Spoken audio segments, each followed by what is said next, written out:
Boa noite, meus amigos e minhas amigas. Que a paz do Mestre Jesus, que os amigos espirituais, nossos mentores espirituais, continuem envolvendo nossos corações, que nós possamos, de alguma forma, passar para vocês o estudo do Livro dos Espíritos da noite de hoje. Que Jesus nos ampare, hoje e sempre. Graças a Deus. Amigos, hoje nós vamos dar continuidade o livro do Estudos Livro dos Espíritos, na pergunta 93 e diante, que vai falar sobre perispírito. Vamos ter calma para que nós possamos entender essa parte tão importante da nossa vida como espírito material e espiritual.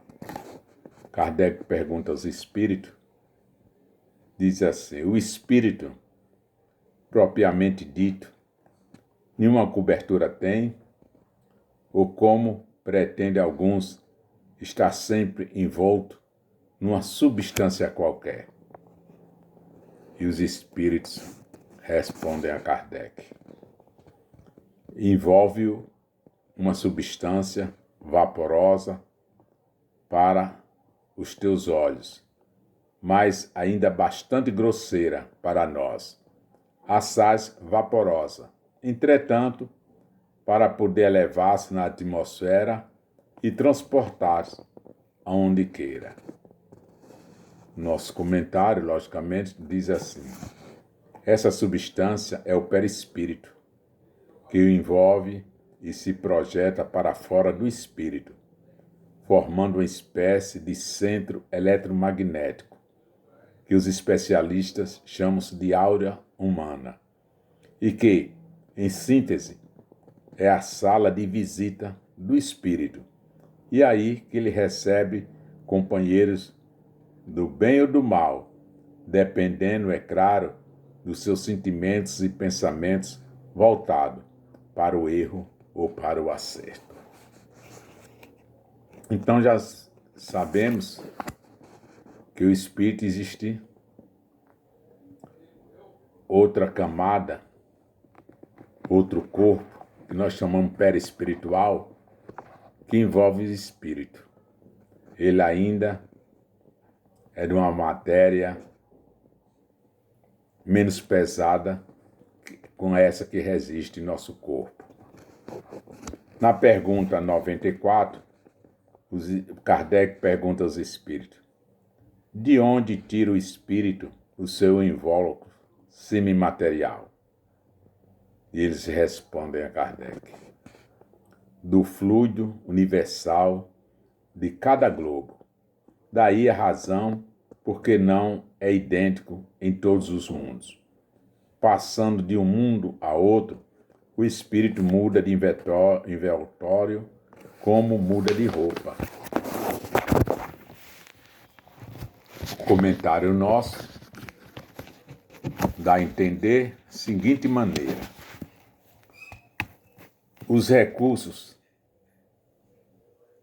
são auridos dos planetas em que vão reencarnar.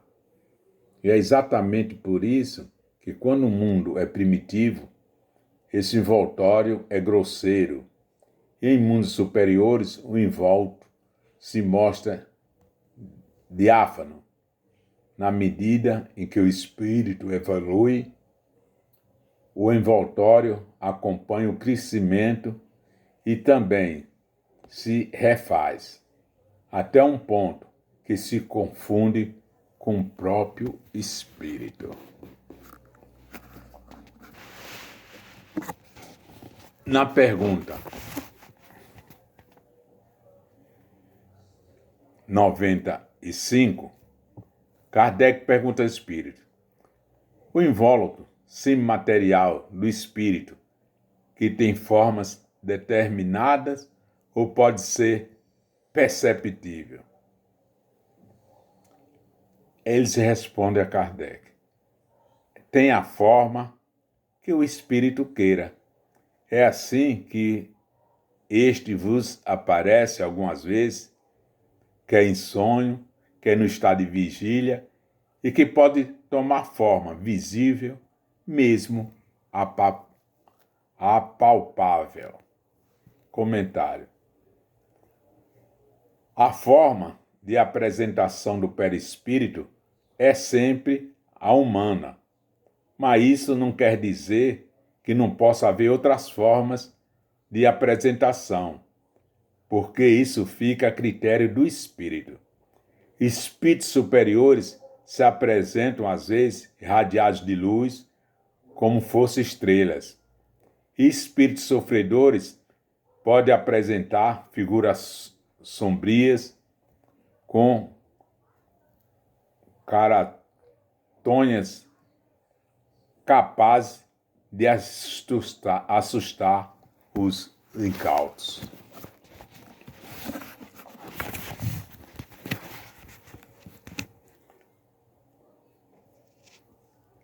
Assim nós já entendemos que o corpo semimaterial que cobre o espírito totalmente chama-se perispírito.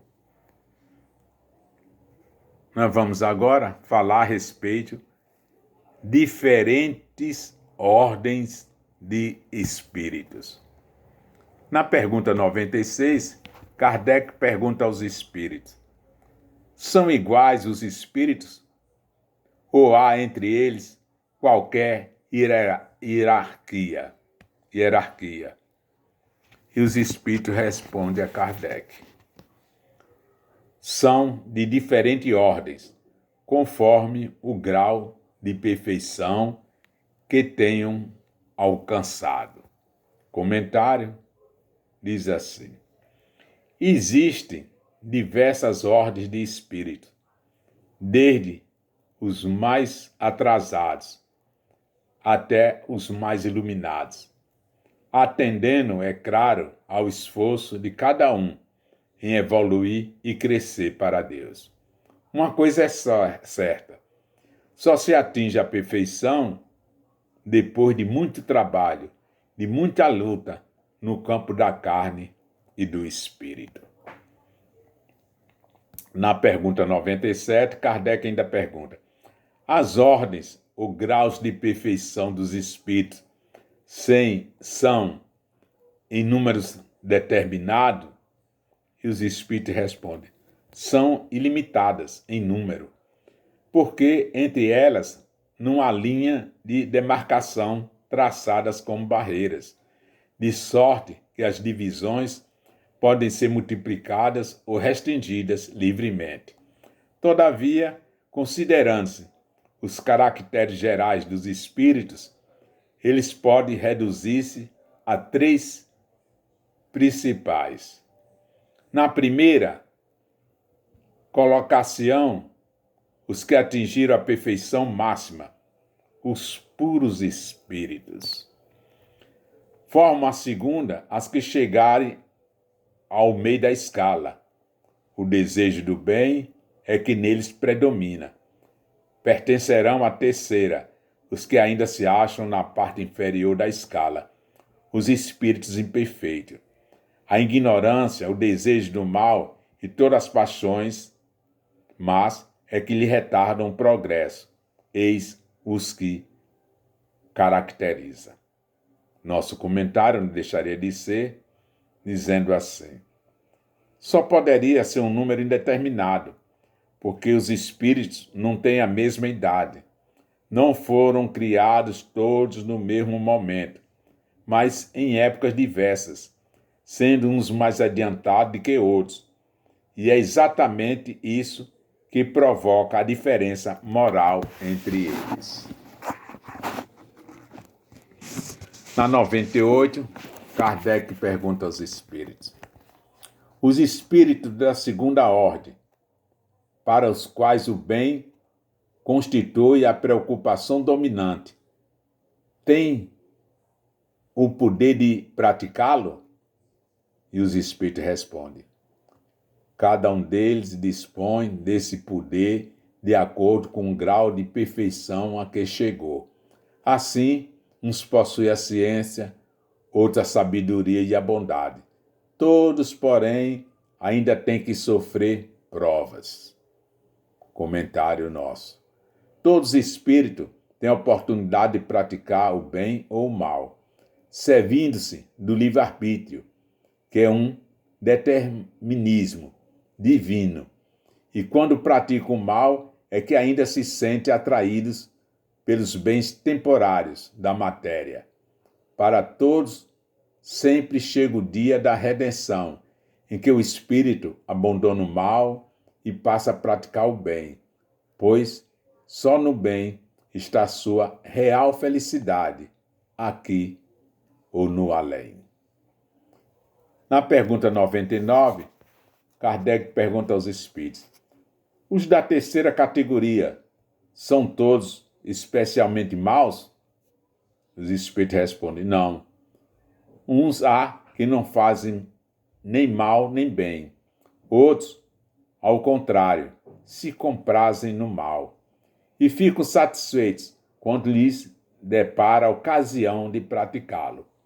Há também os levianos ou estorvados, mais perturbadores do que malignos, que se comprazem antes na malícia do que na malvadez, e cujo prazer consiste em mistificar e causar pequenas contrariedades de que se riem. Nosso comentário diz assim: são chamados espíritos brincalhões ou zombeteiros, espíritos indiferentes ou irresponsáveis, que se preocupam mais consigo do que com os outros. Muitos se comprazem com o mal, apesar de não terem coragem de praticá-los. Outros ainda tornam-se vingadores gratuitos de pessoas, muitas vezes por motivos fúteis, comprometendo-se diante da vida e de Deus. Assim, queridos irmãos, encerramos essa parte.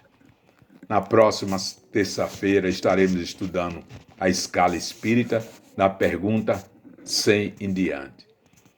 Que a doce paz de Jesus, os espíritos amigos protetores, nossos guias espirituais, continue envolvendo nossos corações e que nós possamos ter uma noite de paz, amor e harmonia. Assim, eu peço permissão à espiritualidade amiga para encerrar nosso estudo da noite de hoje. Que assim seja, graças a Deus.